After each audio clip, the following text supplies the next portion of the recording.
YouTube recently একটি update নিয়ে আসতে চলেছে কন্টেন্ট ক্রিয়েটরদের জন্য, যে আপডেটের মাধ্যমে একজন কন্টেন্ট ক্রিয়েটর তার চ্যানেলকে অধিক পরিমাণ রিচ করতে পারবেন বা চ্যানেলের ভিডিওগুলোকে অধিক পরিমাণ অডিয়েন্সের নিকট পৌঁছাতে পারবেন। আর এই আপডেটটি হতে চলেছে একজন কন্টেন্ট ক্রিয়েটরদের জন্য খুব ভালো একটি আপডেট। যদিও আপডেটটির ভিতরে একটি টেকনিক্যাল বিষয় লুকায়িত রয়েছে। তো এই আপডেটটিকে জানার পূর্বে আপনাকে যেতে হবে আপনার চ্যানেলের ওয়াইটি স্টুডিওর অ্যানালাইটিক্স সেকশানে, যেখানে ভিডিও আপলোড সেকশানটি রয়েছে। সেখানে যদি আপনি প্রেস করেন তাহলে যে সকল ফিচারগুলো ছিল, যেমন আপলোড ভিডিও, গো live, create post, new playlist এবং নিচে আরেকটি অপশন ইউটিউব যুক্ত করতে যাচ্ছেন, সেটা হচ্ছে নিউ পডকাস্ট। এই নিউ পডকাস্ট যুক্ত করার মাধ্যমে ইউটিউব অ্যাকচুয়ালি পডকাস্ট বিষয়টিকে ইউটিউব প্ল্যাটফর্মে অডিয়েন্সের নিকট তুলে ধরতে যাচ্ছেন। কেন এই তুলে ধরা বা কন্টেন্ট ক্রিয়েটরদের জন্য এই নিউ পডকাস্ট যুক্ত করতে যাচ্ছে, কেন এরকম প্রশ্ন হয়তো বা আপনার মনে আসতে পারছে। আসলে মূলত পডকাস্টটা কী?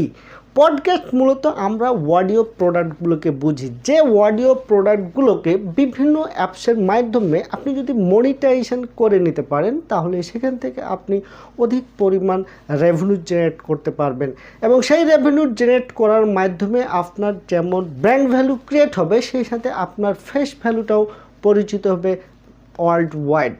সেক্ষেত্রে আপনি যদি গুগলের প্লে স্টোরে যান এবং সেখানে যদি আপনি পডকাস্ট লিখে সার্চ করেন, তাহলে গুগল পডকাস্ট প্লেয়ার্স এবং আরেকটি খুব গুরুত্বপূর্ণ পডকাস্ট অ্যাপ্লিকেশন পাবেন, সেটা হচ্ছে অ্যাঙ্কার পডকাস্ট। এই অ্যাঙ্কার পডকাস্ট একটি জনপ্রিয় পডকাস্ট, যেখানে অনেক কন্টেন্ট ক্রিয়েটর তার অডিও প্রোডাক্টগুলোকে মনিটাইজ করে রেভিনিউ জেনারেট করছেন। আপনিও সেরকম একজন কন্টেন্ট ক্রিয়েটর হয়ে পডকাস্ট তৈরি করে সেই অ্যাপসগুলোতে রেভিনিউ জেনারেট করতে পারেন। কিন্তু ইউটিউব বেসিক্যালি এখানে যে বিষয়টিকে নিয়ে আসতে যাচ্ছে কি, অডিও প্রোডাক্টের পাশাপাশি আপনার ভিডিও পডকাস্ট ইউটিউব প্ল্যাটফর্মে তুলে আনুন। ইউটিউবের যতগুলো অডিয়েন্স রয়েছে, সেই অডিয়েন্সগুলোকে অ্যানালাইসিস করে দেখা গেছে যে 10% অডিয়েন্স এই পডকাস্ট সংক্রান্ত টাইটেলগুলোকে সার্চ করে থাকেন।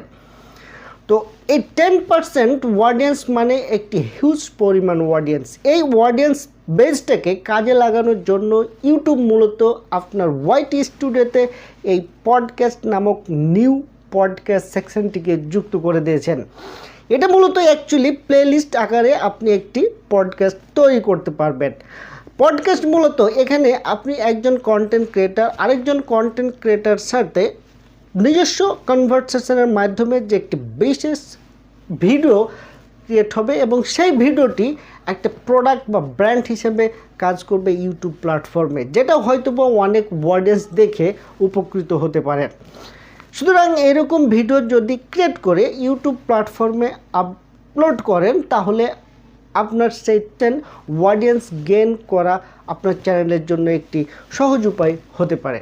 সুতরাং যারা নতুন কন্টেন্ট ক্রিয়েটর বা যারা নতুন করে ইউটিউবিং শুরু করতে যাচ্ছেন, তাদের জন্য এরকম আপডেট বা এই আপডেটগুলোকে ধারণ করে সামনে এগোনো উচিত, কারণ আপনাকে সব দিকের অডিয়েন্সকে গেইন করতে হবে আপনার চ্যানেলের মধ্যে। সুতরাং ইউটিউবের যে কন্টিনিউ যে আপডেটগুলো আসে, সেই আপডেটগুলোর প্রতি সবসময় নজর রাখা একজন কন্টেন্ট ক্রিয়েটরের জন্য অত্যন্ত জরুরি। তা আজকের আপডেটটি মূলত এখানেই। আমার যদি এই ভিডিওটি ভালো লেগে থাকে তবে অবশ্যই আমার চ্যানেলটিকে সাবস্ক্রাইব করবেন এবং পাশে থাকা বেল আইকনটিকে প্রেস করে দিবেন। দেখা হবে পরবর্তী কোনো ভিডিওতে। সকলেই ভালো থাকবেন, সুস্থ থাকবেন। সকলকে ধন্যবাদ।